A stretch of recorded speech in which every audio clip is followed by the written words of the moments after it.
Good morning, everyone. This is Sundar Atre for Lecture 9, where we are beginning to look at concepts related to constraints. So, in this lecture, overall, we are expanding in Module 2 on the digital tools that are required for being able to select materials and, in that manner, be able to design to manufacture new products. What you have over here as an example is we always need to be able to make optimization, right? Some If you want to make some choice for a material based on minimizing the mass, it might come at the expense of the material being more expensive. So how do we make that trade-off? More importantly, it is not just looking at the weight of the material or the density of the material or the cost. We are looking at the mass of the component that satisfies different constraints, and relative to that mass which meets those different constraints, being able to minimize cost. For instance, let's break down this problem. We have looked during material selection that there are four basic steps. You have to identify the function, you have to look into the constraints, you have to understand the objective, and then you have to work with the free variables and eliminate one of them. What does a component do is the question that we ask when we are addressing the function. What conditions need to be met to satisfy various aspects of the design to make sure it works well? That's the constraints. And then the objective becomes what needs to be maximized or minimized in terms of the mass, the thermal conductivity, the cost, and so on. And then what are we as designers free to change? So for each combination of these four different aspects, we have seen that we can derive a material index that is characteristic to representing the overall design challenge. So far, we have looked at many constraints dealing with one objective. Okay, at best. And maybe we prioritized one of those constraints and went for one single objective. That's what we looked at. One constraint, one objective. One constraint was dominant.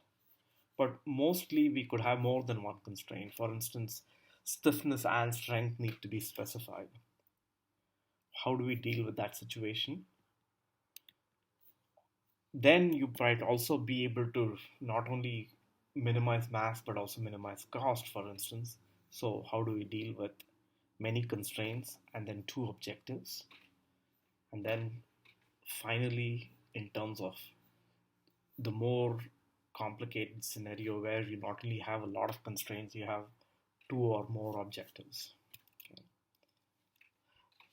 So let's take the situation of multiple constraints and one objective. Suppose the Young's modulus has to exceed a certain amount, the yield strength has to exceed a certain amount, conductivity has to exceed a certain amount, service temperature has to exceed a certain amount, corrosion resistance has to be at a certain level, and then processing constraints also get added. Right? So what we end up doing is then we go through all of that and then you select a material that is not only best but also in terms of the cost being best. Right? So this is something that we have to work with. Let's take the question of when we have dealt with minimizing mass as a single objective.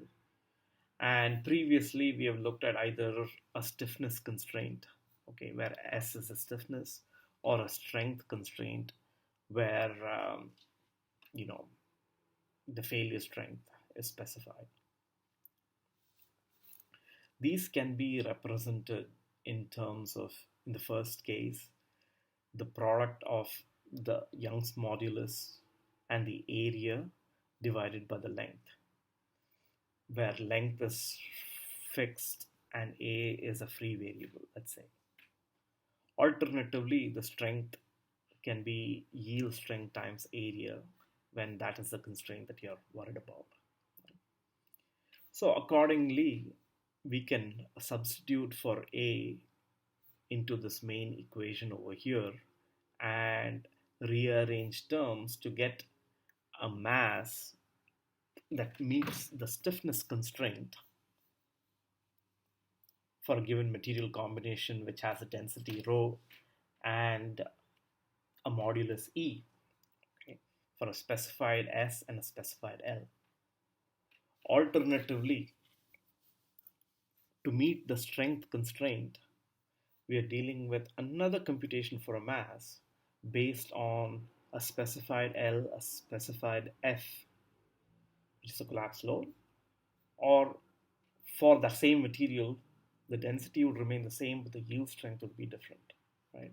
So you would imagine that since modulus and sigma y are different and these terms are different over here, M1 that meet the performance equation that meets a stiffness constraint would be different from the mass that is computed from meeting the strength constraint. So how do we choose something? Right? Well, given that M1 and M2 are not the same, do you use a smaller m or a larger m? Think about it. In this case, we are dealing with basically these material indices, right? We've looked at E by rho that needs to be maximized in order for M1 to be minimized, or sigma y by rho to be maximized for M2 to be minimized. So, going back to the question, should we use the minimum of M1 and M2 or the maximum? The answer really is maximum, right? Why? Because if we use the smaller of these two values, it will meet only one criteria. But if you use the larger of the two values, then it will be at the minimum meeting at least both the criteria.